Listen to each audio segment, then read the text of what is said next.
Hello दोस्तों, आप सभी का स्वागत है फैक्ट क्लिकर के इस चैनल पर। आज हम जानेंगे कि चाइना की मेजर चैलेंजेस क्या हैं जिससे कि चाइना की ग्रोथ सबसे ज़्यादा हैम्पर आपकी हुआ करती है। विश्व में तीसरा सबसे बड़ा देश और दूसरी सबसे बड़ी अर्थव्यवस्था चाइना की है।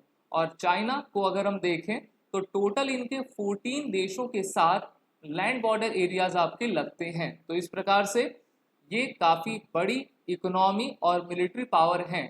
लेकिन कुछ ऐसे चैलेंजेस हैं जो कि चाइना के ग्रोथ को सबसे ज़्यादा हैम्पर आपके करते जा रहे हैं, और इसलिए हम कहते हैं कि the dragon is in the danger. चलिए एक एक करके हम जानेंगे कि इनके लिए सबसे बड़े मेजर डेंजर्स और चैलेंजेस क्या हैं।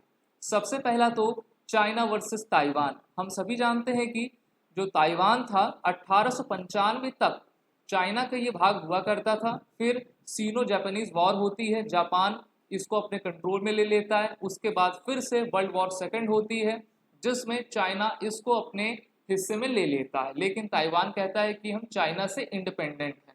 तो इसलिए चाइना के द्वारा काफ़ी क्लेम किया जा रहा है ताइवान के ऊपर। और सबसे बड़ा प्रॉब्लम साउथ चाइना सी पर आता है।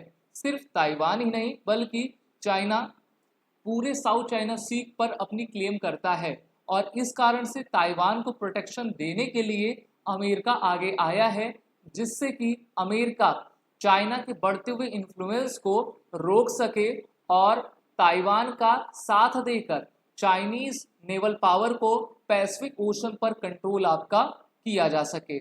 यहाँ पर आप सभी देख पा रहे हो कि चाइना के द्वारा एक 9 डैश लाइन भी बनाई गई है, और इसको ताइवान के द्वारा आपका बिल्कुल नहीं माना जाता है। और अदर जितने भी कंट्रीज हैं उनके द्वारा कहा जाता है कि चाइना अपनी एक्सपेंशनिस्ट यानी कि विस्तारवादी नीति के साथ आगे बढ़ता जा रहा है। तो यहाँ पर मेनली ताइवान को लेकर अमेरिका और चाइना दोनों एक आमने सामने आया करते हैं, और चाइना अपनी नेवल पावर पूरे विश्व को दिखाता है, और इनकी नेवल पावर काफ़ी बड़ी भी है, जिसपे मुकाबला करने के लिए अमेरिका के द्वारा उनके कई एयरक्राफ्ट कैरियर को साउथ चाइना सी के पैसिफिक ओशन पर आपका लगाया गया है। चाइना की जो आपकी आर्मी है इनका नाम पीएलए है, यानी कि पीपल्स लिबरेशन आर्मी, और ये विश्व की सबसे बड़ी आपकी आर्मी है in terms of the strength. यहाँ पर मैं एक चार्ट लेकर आपके सामने आया हूँ जिससे कि आप अमेरिका और चाइना की नेवल एसेट को कंपेयर कर सकें। देखिए अमेरिका के पास काफ़ी अत्याधुनिक टेक्नोलॉजी है, लेकिन नंबर्स में कहीं ना कहीं चाइना अमेरिका को आपका मात दे देता है। तो इस तरीके से हम कह सकते हैं कि बढ़ती अर्थव्यवस्था के साथ चाइना अपनी मिलिट्री पावर को तो आगे बढ़ा रहा है, लेकिन उनके लिए सबसे बड़ा कारण सभी देशों से पंगा लेना हो जाता है, क्योंकि चाहे जापान हो, साउथ कोरिया हो या फिर फिलीपींस, ताइवान हो, सबको प्रोटेक्शन एक तरीके से अमेरिका दे रहा है, और अमेरिका उनके साथ एमओयूज करके उनकी शक्ति बन रहा है और चाइना को काउंटर करने की पूरी कोशिश किया करता है। यहाँ पर आप सबसे पहले अगर आप रेड लाइन देखोगे तो उसको फर्स्ट आइलैंड चेन कहते हैं, और उसी के पीछे सेकंड आइलैंड चेन है जिसमें जापान, साउथ कोरिया और अन्य देश आपका आते हैं। अमेरिका ने अपना गुआम बेस बनाया है जहां से वो अपने एयरक्राफ्ट कैरियर को एक जगह से दूसरी जगह मूव किया करते हैं। बहुत सारे ऐसे आइलैंड्स हैं साउथ चाइना सी में, जैसे कि पार्सल आइलैंड, स्पार्टली आइलैंड, जहां पर चाइना का टेरिटोरियल क्लेम रहता है, और इन्हीं सभी आपके छोटे छोटे आइलैंड्स को लेकर चाइना का विवाद अन्य देशों से है, और मेनली वो देश आपके आसियान यानी कि association of south east Asian Nations के आपके भाग हैं। अब यहाँ पर अगर हम डिस्प्यूटेड टेरिटरी की बात करें तो जैसे आपका डीओयू है वो चाइना के द्वारा क्लेम किया जाता है, सेनकाकू जापान के द्वारा क्लेम किया जाता है, तियाओतुल ताइवान के द्वारा आपका क्लेम किया जाता है। और सिर्फ चाइना आपके साउथ चाइना सी तक सीमित नहीं है, बल्कि वो पापुआ न्यू गिना, फिलीपींस को भी आपका आंख दिखाता है, और छोटे छोटे देशों में हैवी इन्वेस्टमेंट करके उनके क्षेत्र को कब्जा करता है। अभी चाइना का सबसे लेटेस्ट विवाद चाइना वर्सेस फिलीपींस का है, क्योंकि साउथ चाइना सी को लेकर दोनों देश अभी हाल ही में कुछ वर्ष पहले इंटरनेशनल कोर्ट ऑफ जस्टिस जा चुके हैं, जहां पर चाइना के फेवर में वो फैसला नहीं आया था, लेकिन चाइना ने उनके फैसले को मानने से सख्त इनकार कर दिया। उसके बाद फिलीपींस ने भारत का रुख किया और भारत से कहा कि हमको वेस्ट फिलीपींस सी में अपनी नेवल पावर को बढ़ाने के लिए आपसे मदद चाहिए। तो भारत ने कहा जी हाँ, हम आपको बिल्कुल मदद देंगे। और भारत के द्वारा ब्रह्मोस सुपरसोनिक क्रूज मिसाइल, जो कि दुनिया की सबसे तेज चलने वाली सुपरसोनिक क्रूज मिसाइल है, उसको भारत ने फिलीपींस को देने का फैसला कर लिया है और भारत ने उसका पहला बैच भी फिलीपींस को रवाना कर दिया है। तो इस तरीके से साउथ चाइना सी में जितने भी देशों का विवाद चाइना से है, चाहे वो फिलीपींस हो या फिर आपके वियतनाम हो, वो सभी भारत से इस टाइप की मिसाइल्स को आपका खरीदना चाहते हैं। और अगर हम बात करते हैं क्वाड की, तो यहाँ पर ये जो आपका क्वाड ग्रुप है उसमें भारत, अमेरिका, जापान और ऑस्ट्रेलिया है। और इन्होंने चाइना को काउंटर करने के लिए इंडो पैसिफिक रीजन में अपने इस ग्रुप को 2017 में बनाया है। वहीं पर सबसे लेटेस्ट बनाया गया ग्रुप 2021 का ऑकस है, जिसमें ऑस्ट्रेलिया, यूके और यूएस शामिल हैं। इन तीनों देशों के माध्यम से अमेरिका और आपका यूके ऑस्ट्रेलिया को न्यूक्लियर पावर्ड सबमरीन आपका प्रोवाइड करेगा, जिससे कि ऑस्ट्रेलिया अपनी सिक्योरिटी कर सके, क्योंकि ऑस्ट्रेलिया के नेवल बेसिस के काफी पास में चाइना ने अपना परमानेंट नेवल सेटअप आपका बना लिया है। तो ड्रैगन को किस प्रकार से चुनौती दी जाए, तो उसके लिए सबसे दो बड़े ग्रुप आए हैं, पहला आपका क्वाड है, दूसरा ऑकस है। तो इस तरीके से आप देख सक रहे हो कि चाइना आपका अपने ही दांव में फंसता जा रहा है। और जो मेनली आपके काफी बड़ी पावर्स हैं, अमेरिका हुआ, जापान हुआ, ऑस्ट्रेलिया, भारत हुआ, ये इसको काउंटर करते जा रहे हैं। सिर्फ इतना ही नहीं, आपको याद होगा 2013 में चाइना के द्वारा one belt one road initiative OBOR को 2013 में आपका चलाया गया था, जिससे चाइना क्या करना चाहता था कि वो सिल्क रोड और मैरीटाइम रूट को आपका डेवलप करके पूरे middle east, central Asia, Europe और अफ्रीका के नेशंस तक जो है अपनी मार्केट की पैठ बनाना चाहता है। क्योंकि हम सभी जानते हैं कि चाइना की जो इकोनॉमी है वो आपके मास प्रोड्यूसर की इकोनॉमी है, और वो रियल इस्टेट और बल्क में क्वांटिटी में आपका गुड्स को प्रोड्यूस करके उसको कम दामों में बेचा करता है। लेकिन हमने देखा है कि चाइना ने जहां जहां इन्वेस्टमेंट की है उसको काफी आपका नुकसान हो रहा है।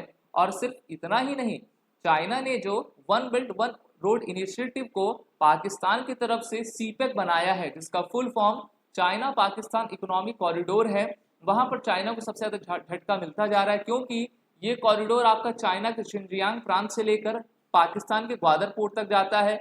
लेकिन हम देख रहे हैं कि चाहे तालिबान हो, बलूचिस्तान हो, उनके लोगों के द्वारा चाइनीज आर्मी का काफी विरोध किया जा रहा है और चाइनीज इंजीनियर भी इसमें आपके मारे जा रहे हैं। और ये जो आपका सीपेक प्रोजेक्ट है वो पूरी तरीके से इसको चाइना आपका आगे नहीं ले जा पा रहा है, और चाइना ने फ्रेश फंड पाकिस्तान को देने से मना कर दिया है, क्योंकि हम सभी जानते हैं कि पाकिस्तान एक पूरी तरीके से भ्रष्ट देश है। तो जहां पर सीपेक का पोटेंशियल था तो वो तो पूरी तरीके से आपका धाराशाही हो गया है, और ये भी एक सबसे बड़ा चैलेंज है चाइना के लिए। और इसमें सबसे बड़ा सहयोग भारत का आता है, क्योंकि भारत ने इसमें यह सहयोग दिया है कि इस BRI सीपेक प्रोजेक्ट को उन्होंने अपने तरफ से मंजूरी नहीं दी थी, नहीं तो चाइना इसमें आपका सफल हो जाता। नेक्स्ट सबसे बड़ी जो प्रॉब्लम चाइना की है वो उनकी बढ़ती हुई आबादी है, और सिर्फ बढ़ती हुई आबादी नहीं बल्कि उनकी एजिंग पॉपुलेशन है, जो कि समय से पहले आपकी बुढ़ी होती जा रही है। आपको याद हो 1980s के दौर में चाइना के द्वारा वन चाइल्ड पॉलिसी की शुरुआत की गई थी, और इस पॉलिसी के तहत जो है कहा गया था कि चाइना के लोग सिर्फ एक ही बच्चा कर सकते हैं। अभी उसको कुछ साल पहले हटा दिया गया था, लेकिन फिर भी अगर हम देखें विश्व की तुलना में, भारत की तुलना में, तो चाइना की जो पॉपुलेशन है आपकी वो ओल्ड हो गई है। दूसरा, चाइना का जब आप मैप देखोगे तो ये जो आपको लाइन दिख रही है उसके जो आपका इस तरफ है, यानी कि हम कह लें कि चाइना के आपका साउथ ईस्ट में जो क्षेत्र है वहां पर उनकी 94% पॉपुलेशन रहती है, और 6% पॉपुलेशन उनके नॉर्थ साइड में रहती है। ऐसा क्यों है? ऐसा इसलिए क्योंकि जहां पर 6% पॉपुलेशन रहती है वहां पर किसी भी तरीके का इकोनॉमिक डेवलपमेंट अभी तक नहीं किया जा सका है, और इस कारण से यहाँ पर जो एरिया तो है इनके पास, लेकिन वहां पर पॉपुलेशन सही तरीके से डिस्ट्रीब्यूट नहीं की गई है, और ये चाइना के इन्वायरमेंट को भी सबसे अधिक प्रभावित करती है। बात करते हैं इनके मार्केट साइज की और इकोनॉमी की। तो इकोनॉमी पहले काफी बढ़ी हुई थी, लेकिन अब के वर्षों में देखें तो चाइना की इकोनॉमी लगातार आपकी गिरती जा रही है। कई रिपोर्ट्स आई हैं जैसे कि China GDP rose 5.3% in the first quarter, but it doesn't mean the economic plan pain is over. वहीं पर बिजनेस इंसाइडर की रिपोर्ट के अनुसार चाइना की पहले आपके दो तरीके से ट्रेडिशनली आपके ग्रोथ हुआ करते थे, पहला रियल इस्टेट से और दूसरा लोअर कॉस्ट मैन्युफैक्चरिंग से, और अब इन्होंने ये ट्राई किया है कि तीसरा न्यू ड्राइवर हमको खोजना पड़ेगा जिसमें इलेक्ट्रिक व्हीकल्स, सोलर सेल्स और लिथियम आयन बैटरीज हैं। यानी कि आप देख ही रहे जो ट्रांसपोर्टेशन में है उस सेक्टर में, इलेक्ट्रॉनिक सेक्टर में, सेमीकंडक्टर के सेक्टर में चाइना आगे बढ़ना चाहता है और इसी को हम टू स्पीड इकोनॉमी कहा करते हैं। लेकिन इसके बावजूद भी चाइना की आपकी जो रेट ऑफ ग्रोथ है काफ़ी कम है। आईएमएफ ने प्रेडिक्ट किया है कि चाइना की जो इकोनॉमी है वो नेक्स्ट 4 ईयर्स तक आपकी काफ़ी स्लो रहेगी। अब इससे चाइना इतना बड़ा देश है, उन्होंने इतना इन्वेस्ट किया हुआ है, तो अब जहां पर उन्होंने इन्वेस्ट किया है वहां से उनको रिटर्न मिल नहीं रहा है और उनका जो पड़ोसी भारत है वो लगातार विश्व की जो है सबसे बड़ी और सबसे तेज से चलने वाली अर्थव्यवस्था आपका बना हुआ है, जो कि चाइना को आपका कम्पीट करता जा रहा है। विश्व की जितनी भी बड़ी बड़ी रेटिंग आपकी एजेंसीज है जैसे कि मूडीज हो गए, आईएमएफ हो गया, तो उनके द्वारा चाइना के इकोनॉमिक आउटलुक को निगेटिव लगातार दिखाया जा रहा है, जो कि चाइना के इकोनॉमी को रेड फ्लैग आपका शो करता है। तो आज हमने जाना किस तरीके से चाइना की इकोनॉमी, उनके आपके पॉपुलेशन, साथ ही साथ उनका जो डिस्ट्रीब्यूट है, एक तरीके से टेरिटोरियल आपका डिस्ट्रीब्यूट है ताइवान से, फिलीपींस से, वियतनाम से, वो इनको पीछे लेता जा रहा है। अगर आपको वीडियो अच्छी लगी हो तो फैक्ट फ्लिकर के इस चैनल को लाइक, शेयर, सब्सक्राइब ज़रूर करिए।